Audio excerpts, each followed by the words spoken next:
Tolong sebutkan 11 kebaikan setiap hari yang Tolong sebutkan 11 kebaikan yang setiap hari dilakukan setiap muslim. Sudah kan? Coba disebutkan, kita ulas lagi karena kemarin itu kita hanya sebutkan, belum kita ulas. 11 kebaikan yang hendaknya dilakukan oleh setiap muslim mukmin. Ibu yakin kalau ibu ingin hatinya baik, imannya baik, ibadahnya akhlaknya baik, ingin dicintai oleh Allah, juga dicintai, disukai oleh manusia, 11 kebaikan ini ibu lakukan, yakin hidup ibu jauh lebih tenang, lebih baik dan diberkahi oleh Allah Subhanahu wa taala. Apa yang pertama? Menjaga wudu. Bu, menjaga wudu bukan nahan kentut ya. Menjaga wudu itu ya kalau pengen kentut aja, kalau batal saja, tapi kemudian wudu lagi. Maksudnya bukan hanya sekedar wudunya saja, tetapi kan wudu itu kan mengajarkan kepada kita untuk mengendalikan diri dari berkata yang nggak baik, dari bersikap yang buruk, pokoknya dari hal-hal yang nggak baik. Jadi bukan hanya wudunya saja Bu ya, tapi pengamalan menjaga wudu itu ada dalam kebaikan. Masa sudah wudu kok gibah ngerumpi ngegosip? Gosip pagi digosok? Tuh malah cepat jawabnya. Ya. Jadi nggak punya Victor, nggak punya pikiran kotor. Yang dilakukan pinginnya yang baik-baik saja. Itu orang yang menjaga wudu. Boleh jadi ada orang nggak wudu tetapi dia bisa menjaga diri. Itu lebih baik daripada wudu tetapi ngomongin orang, tapi nyakitin orang dan bersikap yang nggak baik. Satu. Jadi menjaga wudu ini, Bu, setiap wudu kita itu apa? Merontokkan juga dosa-dosa kecil yang tanpa kita sadari kita lakukan. Yang kedua, qiyamul lail. Ibu rajin bangun malam atau rajin sholat malam? Ibu nggak sholat malamnya tanggal berapa? Tanggal merah. Nggak sholat malamnya tanggal berapa? Tanggal kok saya tanya, nggak urusan itu moon enggak. Bu, alhamdulillah Ustaz, saya kalau tanggal 1 sampai tanggal 31 itu alhamdulillah rajin tahajud loh Ustaz. Kalau lagi butuh, lagi ingat, lagi sadar. Jangan begitu ya. Kita harus selalu butuh. Kenapa? Kata kuncinya malu mengatakan cinta kepada Rasul. Belum pantas mengatakan cinta kepada Rasul kalau masih jarang sholat malam, sholat tahajud. Jadi Bu, harus serius kita. Kenapa? Karena lebih baik dipaksa masuk surga daripada dibiarkan masuk neraka. Memang jiwa kita ini harus kita paksa untuk baik Bu.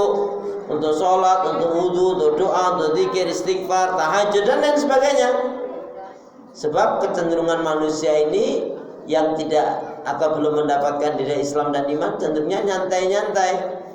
Makanya Nabi mengatakan apa?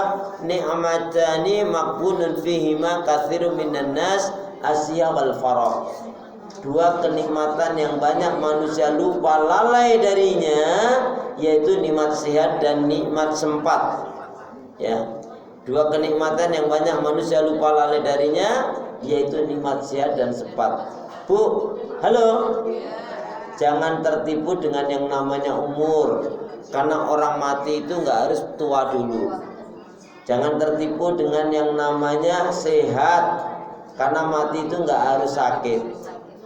Ya, makanya Pak, kita terpacu diri seolah-olah kematian ini adalah sudah ada di pelupuk mata kita. Bahkan seolah-olah kalau kita menjalankan ibadah itu apa?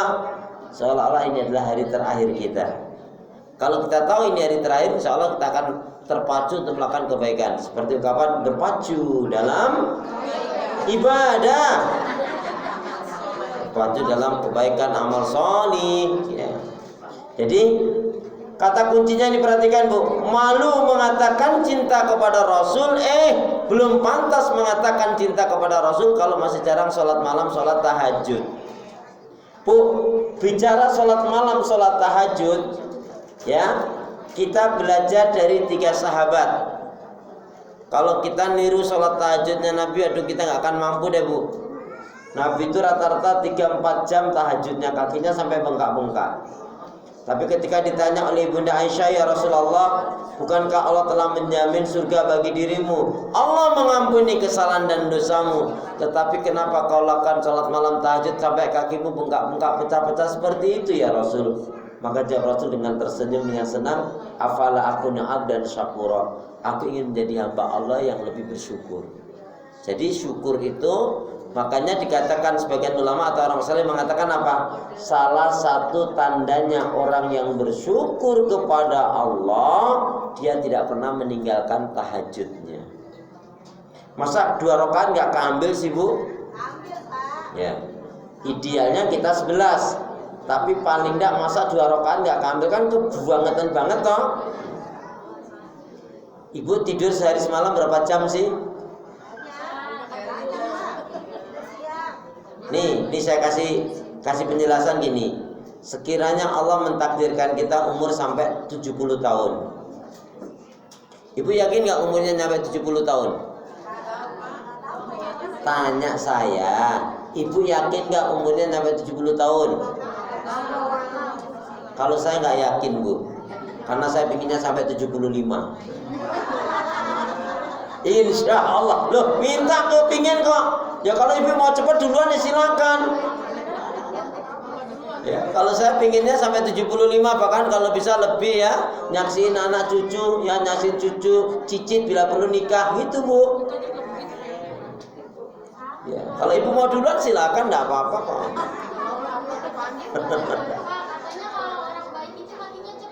Siapa bilang?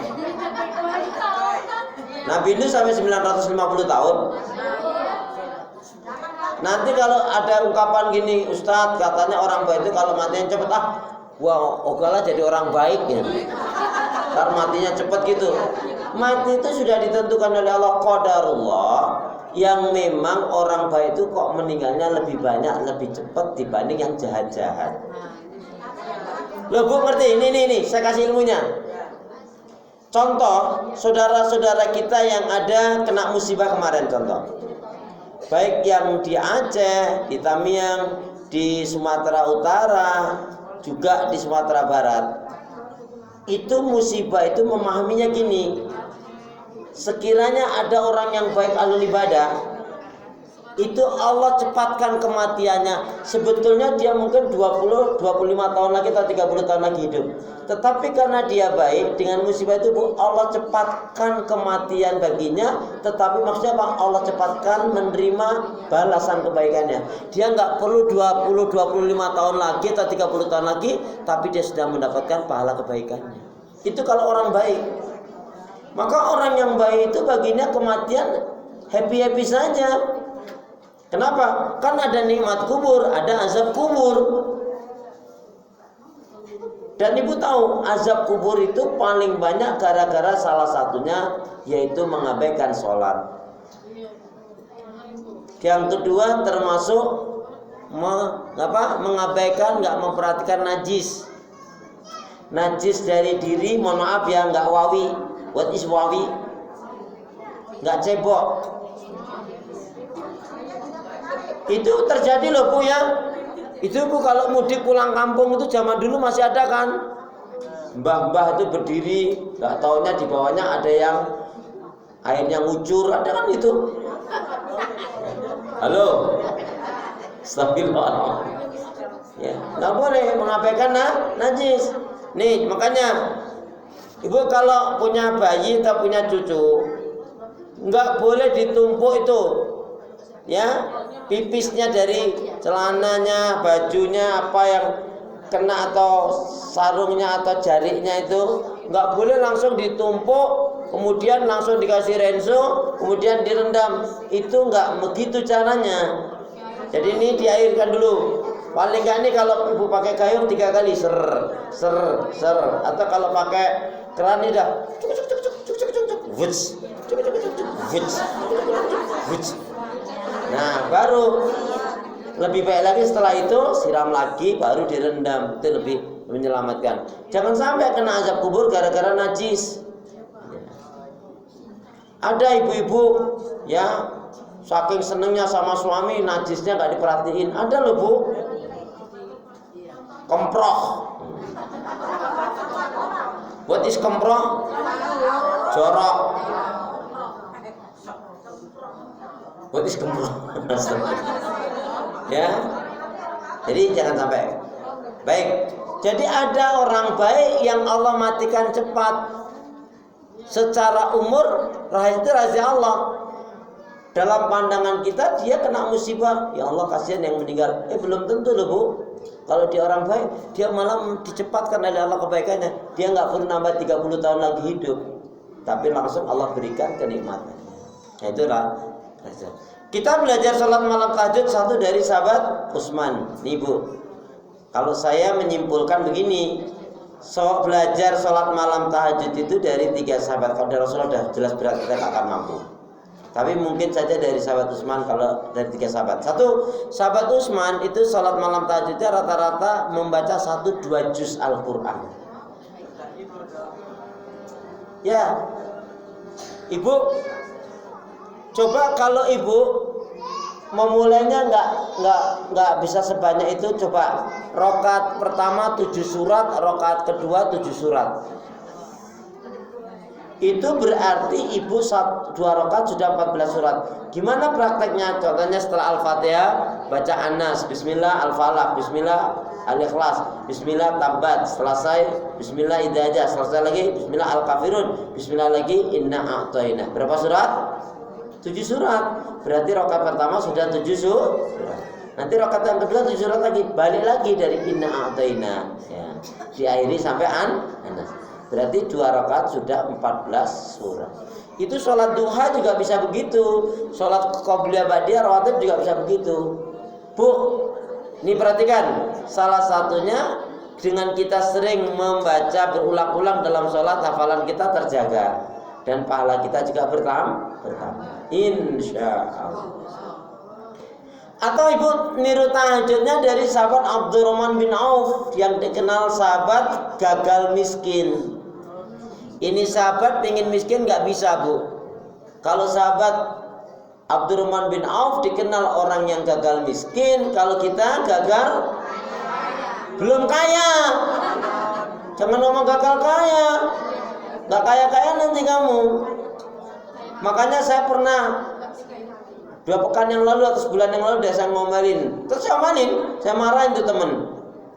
Assalamualaikum, waalaikumsalam. Gimana akhi lagi ngapa? Ini Ustaz lagi goreng chicken. Lagi goreng chicken, dia jual itu. Chicken goreng dulu Bu. Lagi jual chicken, lagi nyari sesuap nasi gitu. Istighfar kamu. Antum sudah dagang berapa lama? Sekitar sudah 3 hampir 4 tahun lah, kurang lebihnya 3-4 tahun. Terus berkembang nggak? Enggak Ustaz, yang gini-gini aja ya. Ya ada aja sih, tapi nggak begitu berkembang pesat. Ya mantas, wong doamu jelek kok. Kamu carinya hanya sesuap Kenapa? Saya semangat ini Ustaz, cari rezeki yang halal. Karena saya ingin umroh, saya ingin haji, saya ingin membahagiakan orang tua kalau masih punya orang tua. Saya ingin berbagi rezeki dengan fakir miskin kaum duafa. Boleh kalau ibu katakan saya cari sesuap Nabi dengan sebongkah. Nah, kalau ada tambahan itu sih nggak apa-apa. Ya. Gimana? Sahabat Abdurrahman bin Auf kalau malam harinya nggak sholat malam, nggak sholat tahajud, pagi harinya beliau mewajibkan dirinya memberi makan sebanyak 60 fakir miskin kaum duafa. Jadi beliau kalau membaca ayat wa minal laili fatahajjat bihi nafilatan laka asa ya ba'asaka rabbuka maqamam mahmud. Bu pahami ayat itu? Dan di antara sebagian malam itu ada amalan tambahan yaitu tahajud. Siapa yang betul-betul dengan niat yang ikhlas mencari mengharapkan keridhaan Allah, betul-betul dia buktikan sebagai tanda cintanya kepada Rasulullah, sholat malam tahajudnya akan mengangkat derajatnya mahkamah mahmuda. Mahkamah mahmuda itu diantara apa? Diberi al-barokah, keberkahan hidupnya. Amin gitu dong. Amin. Diberi as-sakinah, ketenangan. Diberi rezeki. Dan dijauhkan dari keburukan, musibah dan fitnah. Ditambahkan lagi Bu, di antara fadilah keutamaan sholat malam, sholat tahajud. Sholat malam, sholat tahajud itu menyehatkan badan, menyembuhkan penyakit, ya, menguatkan fisik, memudahkan memahami kebenaran, menerima kebenaran. Dan juga yang menarik juga, sholat malam itu hikmahnya apa? Nah ini, dicintai oleh Allah dan Rasul. Amin. Ya, cuman oman amin aja nggak ngerjain. Ya. Insya Allah. Waktunya kapan Ustaz? Nih, waktunya sholat tahajud yang paling gampang asal sudah lebih dari jam 12. Boleh Bu, boleh banget Bu. Mulainya tahajud boleh dilakukan di atas jam 12. Gampangnya mulai 12:30. 12:30 itu Bu sampai sebelum azan subuh. Nah, apakah harus tidur dulu Ustaz? Gini memahaminya ya. Usahakan kalau kita mau tahajud kalau bisa tidur. Tapi ingat, tidur bukan syarat. Tidur itu tujuannya maksudnya biar apa? Biar fit, biar fresh, biar lebih khusyuk. Kalau kita nggak tidur tidak mengapa. Ini contohnya ibu habis kondangan, pulang-pulang udah 12:30 atau jam 1. Udah waktu masuk belum tahajudnya? Udah. Ibu langsung, walaupun belum atau tidak tidur.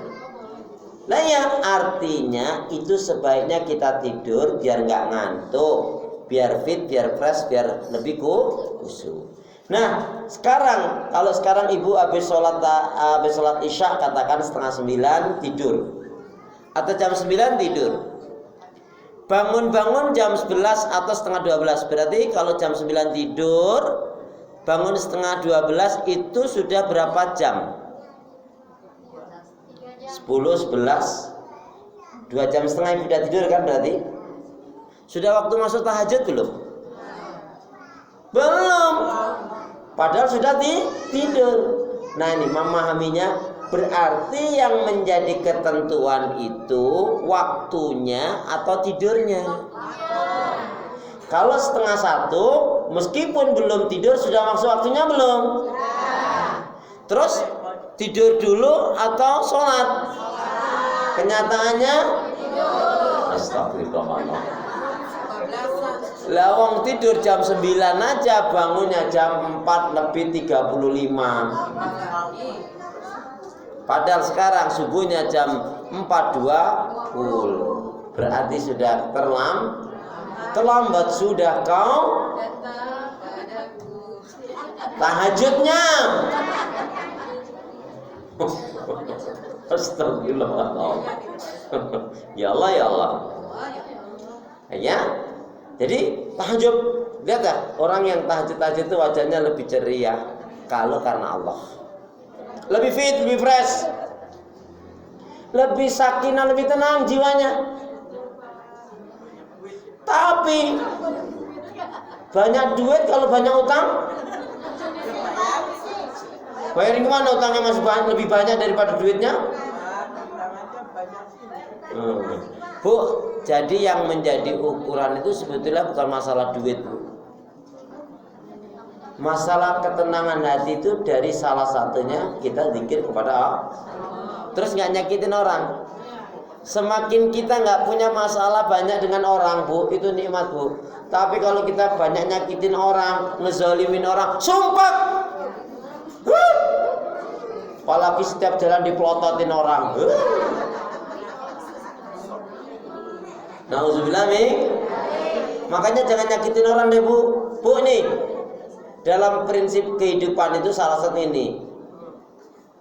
Posisikan diri kita seperti orang lain. Artinya apa? Kalau nggak mau dicubit jangan nyubit. Ya, kalau nggak mau dihina jangan menghina. Bu, ada canda-candaan pas seorang bos lagi nggak suka, lagi ada masalah, dicandain sama temennya, temen lama, Bu, udah diangkat sebagai manajer, tapi bosnya lagi ada masalah, dicandain, akhirnya jengkel langsung dipecat itu. Makanya hati-hati kalau ngomong. Coba bangun, bayangkan. Ibu bangun tidur tiba-tiba kaki ini nggak bisa digerakin, mau apa? Bangun tidur tengah ini nggak bisa digerakin, mau apa? Bangun tidur nih kupingnya ini nggak bisa mendengar jelas, matanya nggak buta tapi remang. Si fulan kalau nggak ngomong nggak tahu. Bangun tidur bu nih nggak bisa mingkem gara-gara lambungnya turah. Nauzubillah min. Jadi intinya apa yang dilakukan sahabat tadi? Kalau malam nggak tahajud bukan karena malas, tapi karena kecapean, ketiduran dan sengaja. Pagi harinya beliau cari 60 fakir miskin dikasih makan. Nasi uduk berapa? 10.000. Berarti 10 kali 60 lebih ringan ngeluarin uang 600.000 daripada nggak tahajud. Ini materi pelajaran tahajud ini bu, malu, kata kuncinya malu mengatakan cinta kepada Nabi. Kalau masih jarang sholat malam, sholat tahajud.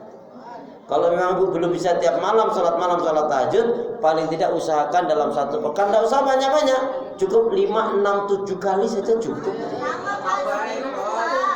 Amin gitu dong. Yang ketiga, keempat, satu tadi adalah apa? Menjaga wudhu. Yang kedua apa? Qiyamul lail. Yang ketiga, bu, nih, qiraatil Quran wa tadabburuhu, membaca Al-Quran dan mentadaburinya.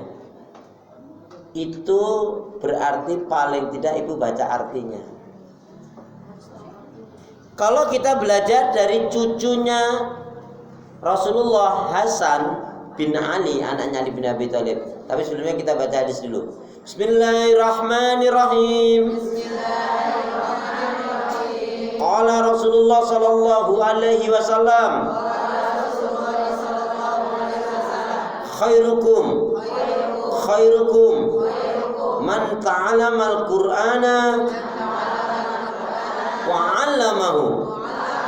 Khairukum man ta'allama al-Qur'ana wa 'allamahu. Sebaik-baiknya di antara kalian adalah yang membaca Al-Quran, yang mempelajari Al-Quran, yang memahami Al-Quran, yang mendakwakan Al-Quran dan mengamalkannya.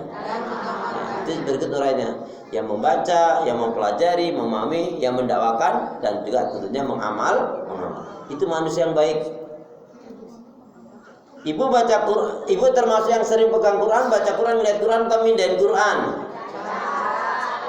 Kenapa ini perlu ditanyakan? Karena ada yang membaca Al-Quran kalau lagi susah tidur. Susah banget tidur, ambil Quran langsung A'udzubillahiminasyaitonirrajim. Alif lam mim, bleksek. Malam hari dia terkejut. Gimana nggak terkejut? Bukan Al-Quran yang dia baca, malah Al-Quran yang baca dia. Ada nggak yang kayak gitu? Astagfirullahaladzim. Jadi sebaik-baiknya diantarakan adalah yang belajar Al-Quran dan mengajarkannya dan mengamalkannya dan mendakwakannya. Yang kedua, qala Rasulullah sallallahu alaihi wasallam,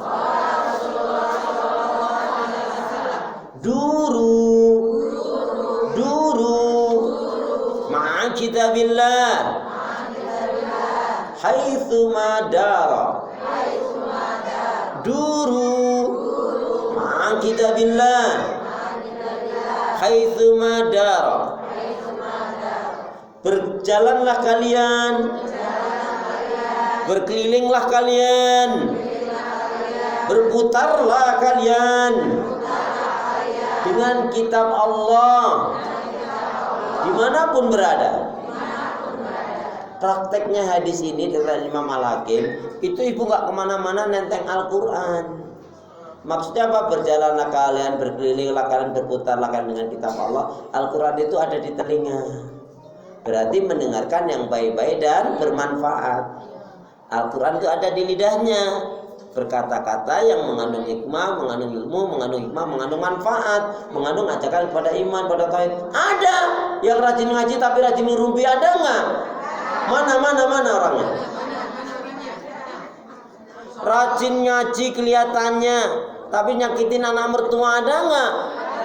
Mana?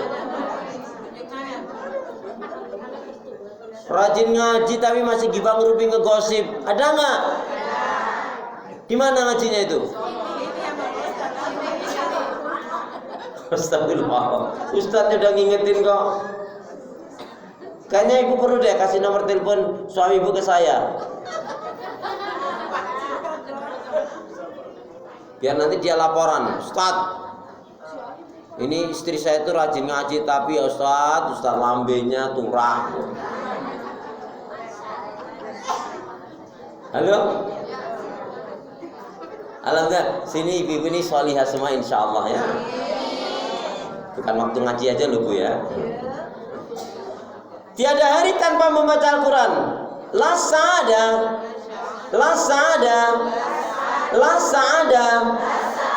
fi hayatina illa bil Quran. La sa'ada fi hayatina illa bil Quran. Tiada kebahagiaan dalam kehidupan kami kecuali dengan Al-Quran. Jadi kalau mau bahagia, jadikanlah Al-Quran sebagai pedoman hidup. Bu, kenapa tiada hari tanpa membaca Al-Quran? Lihat surat Az-Zukhruf. Tolong bacakan surat Az-Zukhruf, surat yang ke-43 ayat yang ke-36. Kenapa?